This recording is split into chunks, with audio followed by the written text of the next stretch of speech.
आज की यह कहानी है श्री कृष्ण की जन्म कथा। आइए जानते हैं कि कैसे कब हुआ श्री कृष्ण का जन्म। भगवान कृष्ण का जीवन मनोरंजक कहानियों से भरा हुआ है। उनके पूरी जीवन की तरह उनका जन्म भी एक मनोरंजक कहानी है। तो आओ बच्चों, आपको सुनाते हैं श्री कृष्ण के जन्म से जुड़ी कहानी। यह बात द्वापर युग की है, जब धरती पर अधर्म का बोझ बढ़ता जा रहा था। राक्षसों ने धरती पर हाहाकार मचा रखा था।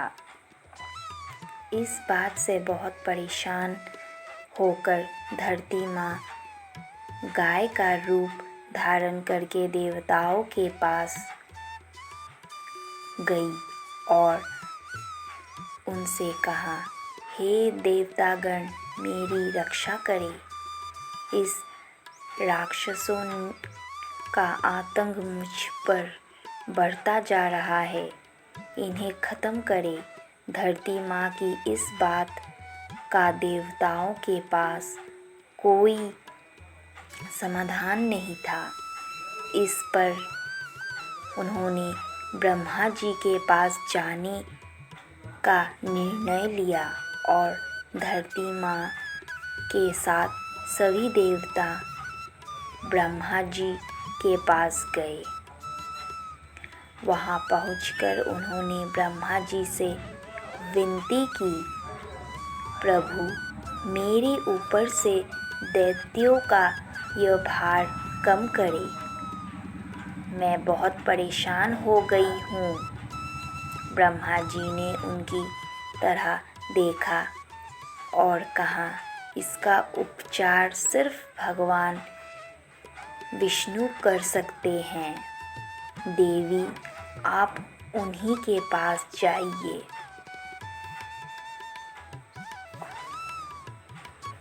ब्रह्मा जी का कहा मानकर उनके साथ धरती माँ और सभी देवतागण भगवान विष्णु के निवास क्षीर सागर पहुँचे।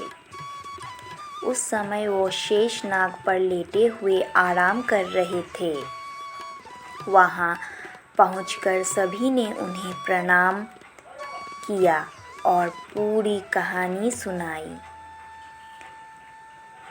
पूरी कहानी सुनकर भगवान विष्णु ने कहा, हे देवी, परेशान ना हो। मैं मनुष्य के रूप में पृथ्वी लोक पर अवतार लूँगा और पाप को खत्म करूँगा। उनकी यह बात सुनकर धरती माँ खुशी खुशी वहाँ से चली गई। इधर मथुरा में राजा उग्रसेन राज किया करते थे। वे दयालु राजा थे, लेकिन उनका बेटा कंस बहुत अत्याचारी और लालची था। उसे राजगद्दी का बहुत मोह था। एक दिन उनसे अपने बल से राजा उग्रसेन को सिंहासन से उतारकर जेल में डाल दिया और खुद राजा बन गए। लेकिन कंस अपनी बहन देवकी से बहुत प्यार करता था।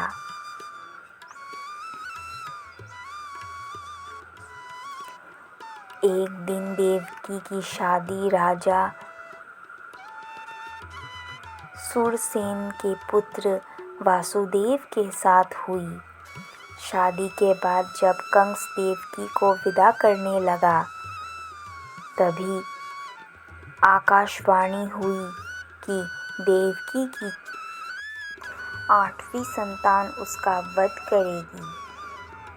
इतना सुनते ही कंस के पैरों तले से जमीन खिसक गई और उसने की और वासुदेव को जेल में डाल दिया।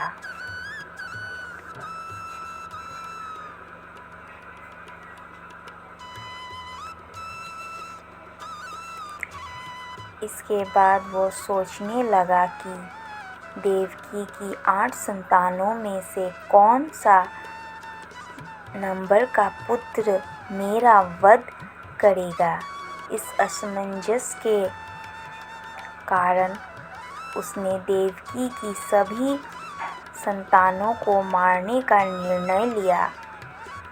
एक एक करके उसने देवकी की 6 संतानों को एक चट्टान पर पटक कर मार डाला। भगवान विष्णु की योजना के अनुसार शेषनाग देवकी की 7वीं संतान के रूप में जन्म लेने वाले थे। जब देवकी 7वीं संतान से गर्भवती थी तो देवताओं और भगवान ने तरकीब से उनका गर्भपात करवा दिया। साथ ही उस संतान को वासुदेव की पहली पत्नी रोहिणी के गर्भ में पहुंचा दिया गया था। बाद में इस संतान को श्री कृष्ण के बड़े भाई बलराम के रूप में जाना गया। इसके बाद भाद्रपद के कृष्ण पक्ष की अष्टमी को रोहिणी नक्षत्र में देवकी की 8वीं संतान ने जन्म लिया। उसके जन्म लेते ही सारे सैनिक अपने आप सो गए। देवकी और वासुदेव की हथकड़ियाँ खुल गई और जेल के दरवाजे भी अपने आप खुल गए। उन दोनों को कुछ समझ नहीं आ रहा था और तभी आकाशवाणी हुई कि इस पुत्र को गोकुल में नंद बाबा के यहाँ छोड़ आओ।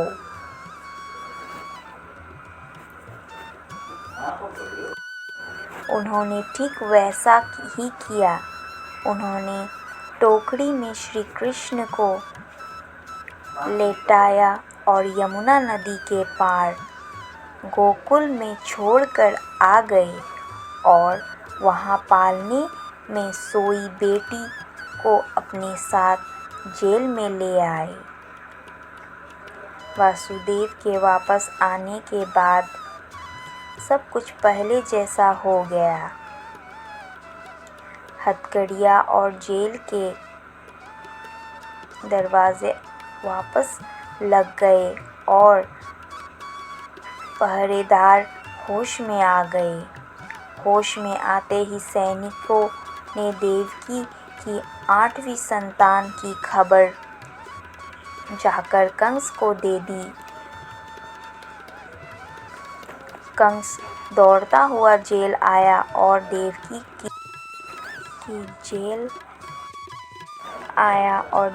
की गोद से उसकी संतान को छीन लिया।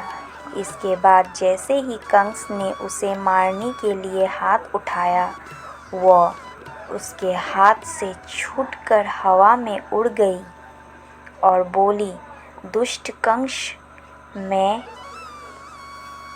योगमाया हूँ। तुझे मारने के लिए भगवान ने गोकुल में अवतार ले लिया है।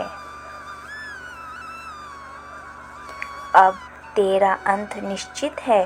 इसके बाद श्री कृष्ण को मारने के लिए कंस ने कई राक्षसों को गोकुल भेजा, लेकिन कोई उनका बाल भी बांका नहीं कर पाया।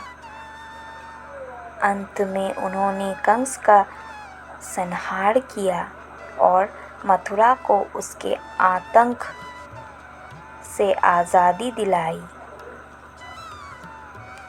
भाइयों, बहनों तथा मेरे प्रिय भक्तजनों, आज की इस कहानी आपको कैसी लगी? कृपया कमेंट करके बताएं। मेरी इस कहानी को अगर आपको अच्छा लगा हो तो प्लीज़ इसे लाइक करें और सब्सक्राइब करना ना भूलें। मेरे चैनल भक्ति सागर 93 को ऐसे ही हर दिन मैं हर रोज़ आपके लिए नए नए कहानी लेकर आऊँगी। धन्यवाद।